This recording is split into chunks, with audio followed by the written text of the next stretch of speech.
एक बाहिम्मत औरत कैसे इतने थकावट के बावजूद अचानक मेहमान आने पर कभी घबराती नहीं है और वो कैसे अपने मेहमानों को भी संभालती है इतनी थकावट के बावजूद। इसलिए व्लॉग एंड तक लाजमी देखना। मैंने आधे घंटे के अंदर अंदर मेहमानों को इतना अच्छा पुलाव बना के दिया कि सब उंगलियां चाटते रह गए। अस्सलाम वालेकुम माय टू फैमिली, कैसे आप सब? उम्मीद करती हूँ आप सब ठीक ठाक होंगे और मेरी अल्लाह पाक से दुआ है हमेशा की तरह कि आप अपने घरों में खुश और आबाद रहें। अच्छा, ये मेरा क्लिप था पिछले ही व्लॉग का। जब मैंने डाला था तो मैंने कहा था ये क्लिप बहुत थोड़ा लंबा हो रहे थे व्लॉग मेरा, तो मैंने फिर ये 2 पार्ट में डिवाइड कर दिया। मैंने फिर फर्स्ट पार्ट आपके साथ शेयर किया था, तो वो ये मेरा फ्राइडे का असल में व्लॉग है। तो मैंने ये मेहमान आ गए थे अचानक, तो फिर मुझे इतनी जल्दी में मैं इतनी थकावट के बावजूद फिर मैंने मेहमानों को भी संभाला। लेकिन कैसे संभाला ये मैं आज आपको डिटेल के साथ बताऊंगी कि एक बाशऊर औरत कैसे अपने घर के कामों के साथ साथ मेहमानों को भी संभाल सकती है। बस थोड़ी सी समझदारी दिखानी पड़ती है, थोड़ी सी मैनेजमेंट करनी पड़ती, थोड़ी सी प्लानिंग करके रखा करें। हमेशा हर लम्हे हर चीज़ के लिए मैं कहती हूँ तैयार रहा करें। अच्छा, पहले ये मैं ना काफ़ी टाइम से मेरी बेटी कह रही थी सना के ना मामा मुझे ना शामी कबाब बना कर दे। तो मैं अक्सर शामी कबाब बना के रखती हूँ क्योंकि अचानक मेहमान आ जाए तो चाय के साथ बंदा चलो कभी रख लेता है।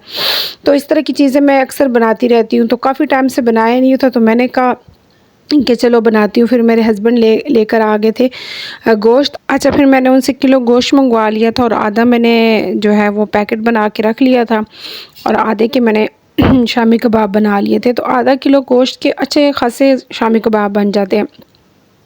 आधा किलो गोश्त में मैंने तकरीबन 2 मीडियम साइज़ के प्याज डाले और उसमें अदरक लहसुन का पेस्ट 1 चम्मच और उसमें फिर मैंने डाला शामी कबाब मसाले से ज़रा अच्छा सा टेस्ट आ जाता है। और तकरीबन 2 कप मैंने ना इसमें चने की दाल जो थी वो भिगो के रखी हुई थी, तो ये मैंने बना ली थी। फिर वो शाम का टाइम, ये तकरीबन 4 बजे का टाइम था क्योंकि मैं सुबह मैंने आप लोगों को दिखाया मैं रेडी हुई थी। पिछला मेरा व्लॉग जिसने नहीं देखा वो देख ले, क्योंकि ये लंबा हो जाना था तो इसलिए मैंने 2 पार्ट में डिवाइड कर लिया। अच्छा, मैं किसी काम से भी गई थी, थोड़ा सा कोई ज़रूरी काम था उसके साथ गई थी और तो थोड़ा सा ना रास्ता पैदल चलना पड़ा क्योंकि मैं सना को अकेडमी छोड़ा और उसके बाद जो है वो मैं वहाँ चली गई थी। अचानक से कॉल आई थी, थोड़ा सा जानने वालों में से कोई थोड़ा सा प्रॉब्लम थी, वहाँ पे फिर जाना पड़ गया और पैदल चली थी। और मैंने दाल भिगो के रखी हुई थी, तो मैंने कहा चलो मैं दाल भिगो के रख लेती हूँ तो मैं आराम से कर लूँगी। फिर अचानक जाना पड़ गया, तो इसलिए जब फिर आते आते टाइम जो है वो 4 बजे का हो गया, तो मैंने फटाफट जो है वो रखा। और यकीन माने मैं इतनी थकी हुई थी इस दिन, तो मैं कह रही थी कि बस अब मेरी हिम्मत बिल्कुल ख़त्म हो गई है। तो लेकिन फिर अचानक से मेहमान आ गए। मेहमान कौन थे? मेरा भांजा आ गया था और भांजे ने कहा कि आंटी मैं आया हूँ तो आपने मुझे अच्छा सा अपने हाथ का पुलाव खिला के दे। उसने बताया भी नहीं था, अचानक ही आ गया था। और मैं शामी कबाब बनाते बनाते और ये सब कुछ, वैसे तो लगता है कि बस फटाफट काम हो गया, लेकिन फटाफट काम नहीं होता। यकीन माने मुझे तकरीबन इसमें आधा घंटा लगभग लग गया था, मतलब करते कराते और इसकी टिक्की बनाते बनाते। क्योंकि जब मैंने ये बनाया मैंने लाइट चली गई थी, लाइट की वजह से मेरा काम थोड़ा डिले हो गया। फिर लाइट आई है, मैंने ग्राइंड किया तो तकरीबन 7:30 का इस तरह का टाइम हो गया था। नहीं सॉरी, हाँ 6 का टाइम हो गया था। 6 बजे लाइट आई है, 5 बजे गई थी लाइट और 6 बजे आई है। फिर मुझे वेट करना पड़ा, तो फिर मेरा भांजा आ गया और जो ही वो आया तो मैंने फिर ये क्लिप नहीं बना सकी, मतलब जो मैं बना रही थी। मैंने ये मटेरियल बना के रख लिया, तो फिर वो हंस पड़ा, कहता है आंटी आज तो मैं आपके घर अच्छे टाइम पे आया हूँ, मुझे आपने पुलाव भी खिलाना है, साथ में शामी कबाब भी खिलाने हैं। तो मैंने कहा चलिए ठीक है, कोई मसला नहीं। आप यकीन करें मैं इतनी थकी हुई थी, मैंने ये सोचा कि मैं ना इसके बाद खाना, क्योंकि हमारा बना हुआ था, अब पता नहीं क्या बनाया हुआ था मुझे याद नहीं आ रहा। तो खाना बना हुआ था, तो मैंने कहा चले, मैं बड़ी खुश हो रही थी कि मैं जो है वो शामी कबाब बना के रिलैक्स होकर रेस्ट करूँगी, बस फिर मुझे रोटी बनानी पड़ेंगी। लेकिन अचानक से मेहमान आ जाते हैं तो कोई बात नहीं, मैं घबराती नहीं हूँ, परेशान नहीं होती। मुझे वैसे भी पर्सनली बहुत अच्छा लगता है मेहमान आए मैं उनकी खिदमत करूँ। और दूसरी बात ये होती है मेहमान तो रहमत होते हैं, और वो अपना नसीब जैसे कहते हैं कि लेके आते हैं, तो मैं कभी परेशान नहीं होती हूँ। लेकिन थोड़ी परेशान इंसान तब होता है ना कि जब आपके पास घर में चीज़ें अवेलेबल ना हो और कोई ऐसा जाने वाला भी ना हो, घर के अंदर कोई मर्द भी ना हो। अब इसलिए आपको पता है कि मर्द सुबह जाते हैं और शाम को घर आते हैं। तो अब मेरे हस्बैंड भी घर पे नहीं थे, यकीन माने उनको मैंने पता ही नहीं लगने दिया। जब वो घर आए और खाना रेडी था, तो वो मेरे हस्बैंड मुझे मतलब इतना खुश हुआ। वो हमेशा मेरी इस तरह की चीज़ों पे ना वो बड़े खुश हो जाते हैं। तो मैं इस तरह की चीज़ों को ना प्लानिंग करती हूँ, मुझे परेशानी नहीं होती। लास्ट टाइम भी हमारे घर ना मेरे हस्बैंड की एक बहन बनी हुई थी जब मेरी शादी हुई थी न्यू न्यू। तो मैं ना जब मेरी शादी होकर आई हुई थी तो फर्स्ट डे उन्होंने मेरी दावत की थी और उन्होंने मेरा मतलब बहुत साथ दिया। तो उस टाइम मेरी इतनी एज भी नहीं थी, इतनी समझ भी नहीं थी, सेपरेट ज़ाहिर थी पहले दिन से। तो वो आंटी बहुत अच्छी थी, उन्होंने मेरा बड़ा साथ दिया, अभी भी हमारे घर आती रहती हैं। तो एक दिन वो भी इसी तरह हमारे घर अचानक आई थी और सब कुछ मैंने इसी तरह प्लान करके मतलब मैं रखती रहती हूँ। अदरक लहसुन का पेस्ट बना के रख लिया, टमाटर की प्यूरी बना के रख ली। चिकन हस्बैंड को पहले कह देती हूँ कि वो हमेशा पहले ले आते हैं, मैं धो के पैकेट बना के रख लेती हूँ। फिर मुझे पता होता है कि यार 4 गेस्ट है या 3 गेस्ट है, उस हिसाब से कितना चिकन चाहिए होगा मुझे।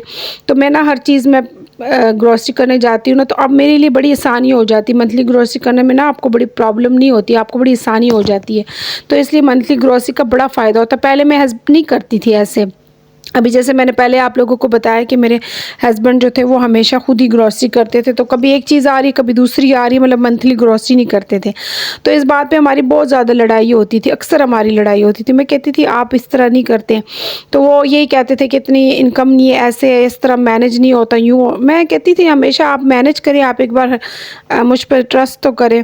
और ये वाला जो है ना, मैंने बड़ी मुश्किलों से उनसे ये वाला जो ज़िम्मेदारी है मैंने ली है, क्योंकि वो मुझे हमेशा ये कहते थे आपको समझ नहीं आएगी, आपसे नहीं हो पाएगा, आप नहीं कर सकते हो, आप अपने ऊपर इतना बोझ मत डालो, आप ऑलरेडी सिलाई करती हो, घर संभालती हो, यही बहुत है, आप इन चीज़ों में मत पड़ो।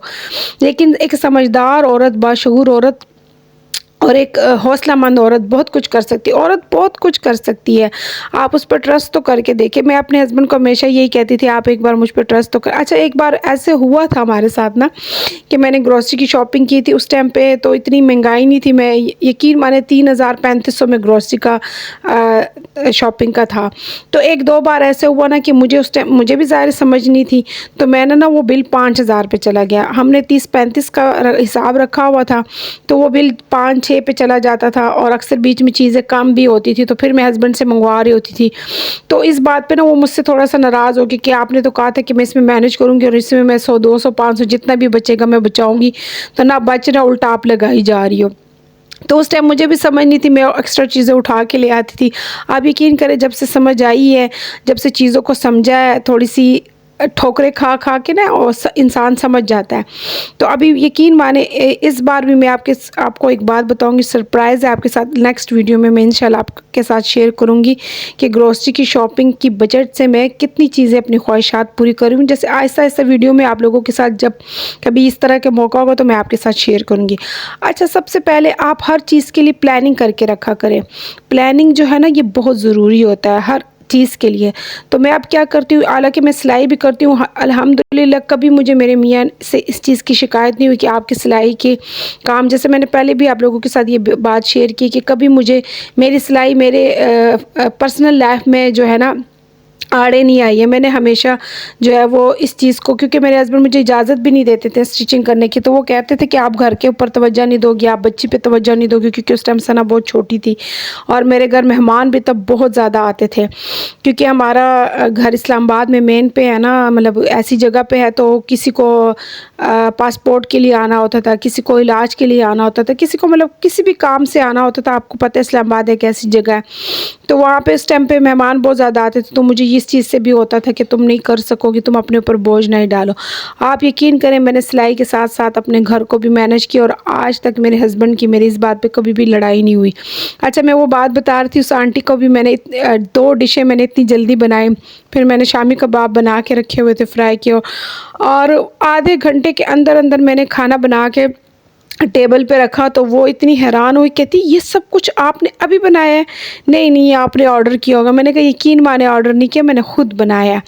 क्योंकि हमेशा प्लानिंग करके रखो ना, आपके लिए टेंशन परेशानी नहीं होती। अदरक लहसुन का पेस्ट बना के रख लिया, टमाटर की प्यूरी बना के रख लिया, धनिया अक्सर मेरे हस्बैंड लेकर आते तो मैं साथ ही उसको साफ़ करके ना कटिंग करके रख देती हूँ, मिर्चें भी काट के रख देती हूँ, अदरक लहसुन का पेस्ट भी बना के रखा होता है। तो और चिकन भी, गोश्त भी, कीमा, इस तरह की चीज़ें ला के मैंने धो के रखी होती हैं, तो मुझे परेशानी नहीं होती। अगर मेरे हस्बैंड शाम को काम से लेट आए और मेहमान अचानक आ जाए, हमारा एरिया भी ऐसा है, तो हमें बड़ी परेशानी होती है।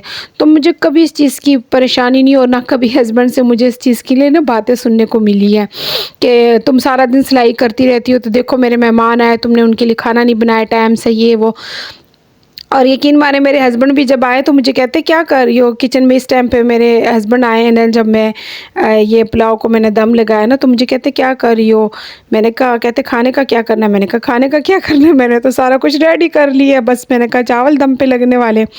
तो आगे से हंस पड़े, कहते बड़ी तुम तेज़ हो। मैंने कहा देख ले फिर तो मैंने कहा, क्योंकि भांजे ने मेरी फरमाइश की थी कि आंटी आपके हाथ का पुलाव खा के जाऊँगा, तो मैंने कहा आपको देखो पता भी नहीं लगना है। कहते सारा कुछ मैनेज कर लिया? मैंने कहा जी बिल्कुल सारा कुछ मैनेज कर लिया, मैंने सब कुछ पड़ा हुआ था, तो मैंने अल्हम्दुलिल्लाह बना के रखा हुआ था। और आधे घंटे के अंदर अंदर, यकीन माने इससे भी शायद कम टाइम मुझे लगा कि मैंने फटाफट ये सारा कुछ, चावल भी पड़े हुए थे, मुर्गी भी पड़ी हुई थी, सब कुछ पड़ा हुआ था, और मैंने टेबल पे लगाया। और भांजा मुझे कहता भी है कि मैंने वापस जाना, आंटी खाना ज़रा जल्दी बनाना। मैंने कहा तुम टेंशन ना लो, 8 बजे से पहले पहले खाना रेडी हो जाएगा। नहीं 8, हाँ सॉरी, 8 बजे खाना बिल्कुल रेडी था। और खाना खाते हुए, गप्पे शप्पे लगाते हुए 9 बज गए थे और वो घर चला गया। तो एक समझदार औरत जो है ना, वो हमेशा अपने घर को तो देखती है, मैनेज करती है। अल्लाह ने औरत को अंदर बहुत हौसला दिया, अल्लाह ने औरत को ना बहुत ताकत दी है, वो बहुत कुछ कर सकती है। तो बस कोई उसको थोड़ा-सा जो है ना साथ देने वाला उसको। और जब लोग ये कहते हैं ना कि तुम कुछ नहीं कर सकती, तुमसे नहीं होगा, तो फिर यहाँ पे ना औरत कमज़ोर पड़ जाती है। और मेरे हस्बैंड हमेशा मुझे इस चीज़ पे थोड़ा-सा वो करते थे कि तुम नहीं कर सकोगी, तुमसे नहीं होगा, तुम्हें समझ नहीं आती है। तो मैंने उनको कहा आप मुझे सिखाओगे तो मैं करूँगी ना, आप मुझे थोड़ा-सा हिम्मत तो दो, मुझे हौसला तो दो, मेरा साथ दें। अब यकीन करें कि जब आपके साथ कोई खड़ा हो ना, तो आप चल सकते हो। ये बात गलत है, लोग कहते हैं कि नहीं आप अकेले ही चल पड़ो, अकेले ही कर सकते हो। ख़ास तौर पे एक औरत, एक शादीशुदा औरत जो है वो इस चीज़ों को लेके ना बड़ा वो होती है, तो जब तक उसके मियाँ का साथ उसके साथ ना हो तो कुछ भी नहीं है। जैसे एक मर्द औरत के बग़ैर नामुकम्मल है, तो इसी तरह औरत भी मर्द के बग़ैर नामुकम्मल है। तो हालात के, हर तरह के हालात के लिए मैं कहती हूँ कि इंसान को रेडी रहना चाहिए तो ये नहीं कि सर पे पड़ेगी तो फिर आप करोगे, नहीं, आपको सीखोगे। क्योंकि हम अपनी अम्मी को भी देखते थे, अल्हम्दुलिल्लाह हमारी अम्मी भी बड़ी हौसले बाहिम्मत खातून है हमारी अम्मी। तो हमारी अम्मी को भी हमने देखा कि वो, यकीन माने मेहमान आती थी, 10-10, 15-15 मेहमानों को वो अकेले सँभालती थी, देग तक का खाना हमारी अम्मी बना लेती थी। तो यही वजह है, शायद हम अपनी माँ को देखते थे कि वो इतनी हिम्मत वाली, हौसले वाली है, और हम लोगों में भी शायद वो चीज़ें इस वजह से जो है वो खून के अंदर शामिल है, तो इसलिए हम कभी घबराते नहीं हैं। अक्सर मैंने लेडीज़ को देखे हाथ-पाँव फूल जाते हैं, मेरी अपनी फैमिली में ऐसे लोग हैं, हाथ-पाँव फूल जाते हैं कि कैसे हम मैनेज करें, कैसे करें। लेकिन एक औरत के अंदर अल्लाह ने बड़ा हौसला दिया, अगर एक वो हिम्मत करें। ऐसी भी हैं जो नहीं करती हैं, जो हस्बैंड को कहती है बाहर से खाना ले आओ, हमसे नहीं पकेगा, मेहमान अचानक आ गया, आधे घंटे में क्या बनाऊँ मैं अब? तो ऐसा नहीं होता, अगर औरत हिम्मत करे ना, कोशिश करे, तो बहुत कुछ हो जाता है। तो उम्मीद करती हूँ कि आज का व्लॉग आप लोगों को मेरा पसंद आए। अगर पसंद आए लाइक कमेंट ज़रूर करना। मिलती हूँ नेक्स्ट वीडियो में। अल्लाह हाफ़िज़।